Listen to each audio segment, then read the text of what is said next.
Hello दोस्तों, कैसे हैं आप सभी। उम्मीद है स्वस्थ होंगे और स्वस्थ ही रहें। इन्हीं सभी कामनाओं के साथ आज का हम टॉपिक शुरू करने जा रहे हैं, एलिमिनेशन मेथड। एलिमिनेशन मेथड में क्या होता है कि हमें फाइंड करना होता है, यहाँ देखिएगा, एक्स एंड वाई का वैल्यू हमें फाइंड करना होता है एलिमिनेशन मेथड के द्वारा। हमारे पास 3 मेथड होते हैं टोटल। पहला तो होता है आपका एलिमिनेशन मेथड एंड दूसरा जो आपका होता है वो होता है सब्स्टिट्यूशन मेथड।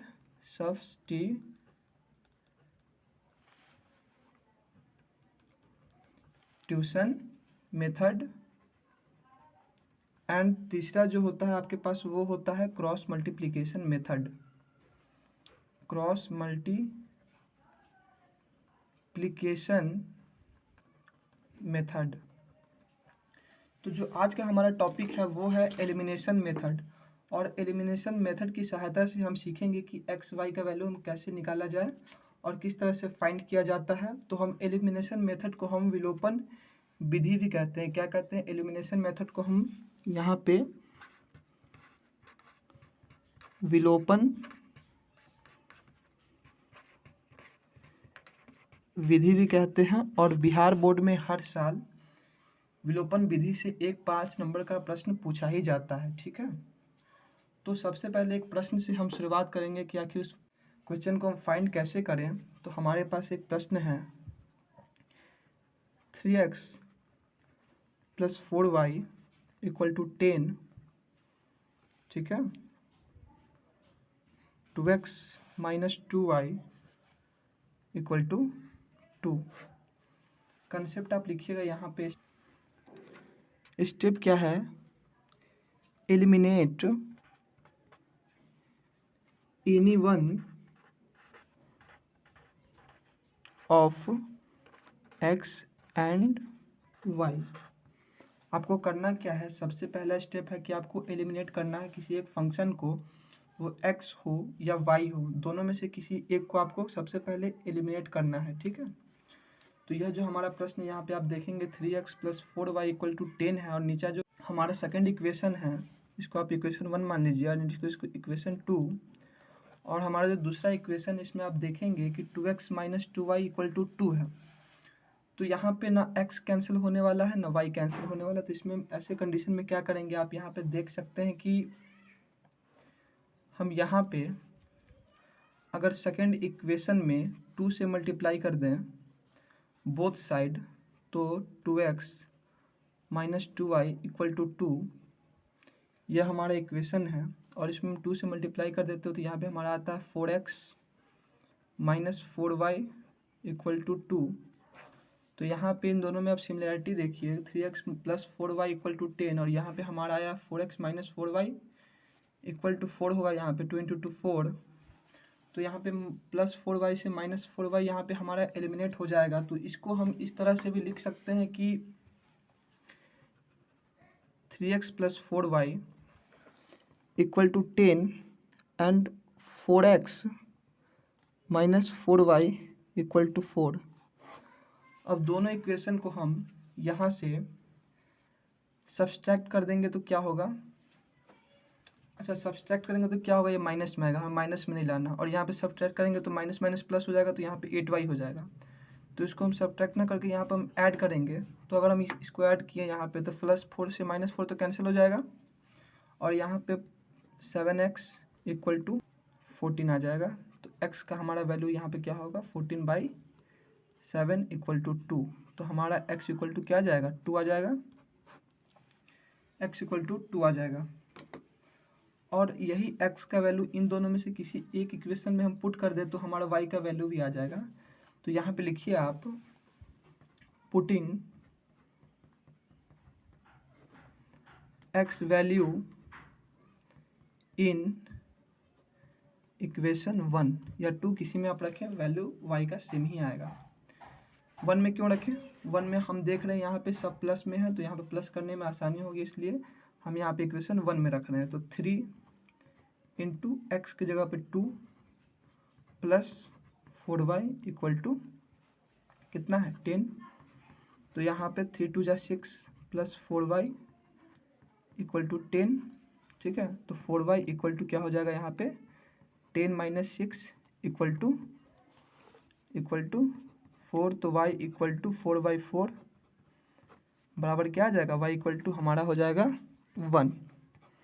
तो यहाँ पर हमारा जो ये इक्वेशन निकला है वो हो गया है x equal to 2 and y equal to 1। हमारा जो इसका वैल्यू आया है क्या आया है, x equal to 2 and y equal to 1 हमारा इन दोनों का वैल्यू आया है। यहाँ पर एक और प्रश्न हम ले लेते हैं और उनकी सहायता से हम समझेंगे कि आखिर इसको किस तरह से किया जाता है। एक एग्जाम्पल लेके आपको दिखाते हैं। हमारे पास है x plus y equal to 7, okay. And second जो हमारे पास है वो क्या है, 5y plus 12x equal to 7। अब देखिए यहाँ पे आप इसको हम किस तरह से करेंगे, तो इसको पहले हम यहाँ पे रीअरेंज करेंगे। क्या करेंगे, रीअरेंज करेंगे। तो यहाँ पे हो जाएगा हमारा x plus y equal to 7, ये तो अपने फॉर्म में है। और सेकेंड में देखिए आप यहाँ पे ये किस तरह से होगा, 12x plus 5y equal to 7, इसको हम इस फॉर्म में लिखेंगे। तो क्या हो जाएगा, 12x plus 5y equal to 7 हो जाएगा, ठीक है। अब यहाँ पे आप देखिए नीचे में 12x है, ऊपर में x है। अगर नीचे में 5y है, ऊपर में y है, तो हम ये भी कर सकते हैं कि ऊपर वाली इक्वेशन में हम 12 से मल्टीप्लाई कर सकते हैं या 5 से मल्टीप्लाई कर सकते हैं, तो हमारा कैंसिल होने का चांस है। तो हम क्या करेंगे, यहाँ पे हम सबसे पहले 5 से मल्टीप्लाई कर लेते हैं, ठीक है, क्योंकि y हमारा कैंसिल हो जाएगा एंड x का वैल्यू हमारा निकल जाएगा। तो देखिए, तो y से मल्टीप्लाई किए तो 5 से 5x प्लस कितना होगा 5y इक्वल टू 35 एंड नीचे का जो है वो एच टी हो जाएगा, 12x plus 5y equal to 7। अब इन दोनों को हम सब्सट्रैक्ट कर लेते हैं, माइनस कर लेते हैं, ठीक है। तो यहाँ पे हमने माइनस किया, तो माइनस करने पर हमारा ये टर्म यहाँ से कट जाता है और 5 माइनस 12 कितना होता है, माइनस का 7x इक्वल टू 35 माइनस 7 28। तो यहाँ हमारा x का जो वैल्यू आएगा क्या आ जाएगा, x इक्वल टू 28/7 माइनस 7 है, ठीक है। और यहाँ पर माइनस 7 4 जा 28, तो यहाँ पर हमारा x का वैल्यू क्या आ गया, -4 आ गया है, ठीक है। अब हम यही वैल्यू को हम उठा के अगर इक्वेशन 1 या 2 में रखें तो हमारा y का वैल्यू भी निकल जाएगा। तो इस इक्वेशन को x इक्वल टू -4 को उठा के हम फर्स्ट वाले इक्वेशन में पुट कर देते हैं, ओके। तो यहाँ पे आप देखिए x plus y equal to 7,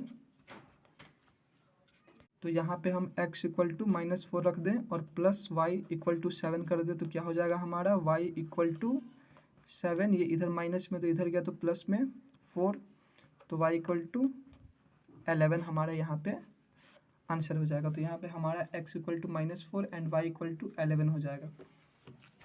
अब आपको देखिए, आपको मैं यहाँ पे कंक्लूजन नोट कीजिए। यहाँ पे आपको करना क्या है, नोट कीजिएगा। सबसे पहले आपको एलिमिनेट करना है किसी एक नंबर को, एलिमिनेट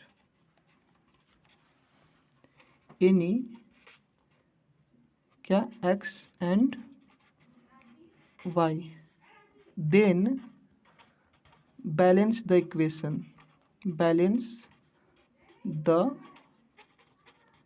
इक्वेशन, जब तक आप बैलेंस इक्वेशन को नहीं करेंगे तब तक आपका x एंड y में से कोई एलिमिनेट नहीं हो पाएगा। जैसा कि हमने यहाँ पे देखा था कि यहाँ पे हमारे पास था x plus y equal to 7 और यहाँ पे था 5y plus 12x equal to 7। हम चाहते ऊपर में 12 से मल्टीप्लाई कर देते तो हमारे यहाँ पे 12x आ जाता, या 5 से मल्टीप्लाई करते तो 5y आ जाता। तो मतलब ये दोनों में से हम कोई भी चीज़ कर सकते थे, तभी भी हमारा आंसर यही बन के आता, ठीक है। एक और प्रश्न यहाँ पे हम ले लेते हैं जो आपका होमवर्क होगा, और कमेंट करके ज़रूर बताइएगा आपको क्या समझ में आया, नहीं समझ में आया, उस पर भी आगे बात किया जाएगा। तो एक होमवर्क नोट कीजिए, आप होमवर्क नोट कीजिएगा HW, ठीक है, u plus v equal to 5 2u minus 3v equal to 4। इसी कंसेप्ट से रिलेटेड एक प्रैक्टिस प्रॉब्लम है जो आपको बनाना है और कमेंट करके बताना है कि आखिर आपका u एंड v का वैल्यू क्या आया है। कंसेप्ट समझ में आया हो तो वीडियो को लाइक करें और पढ़ाई करते रहें। All the very best.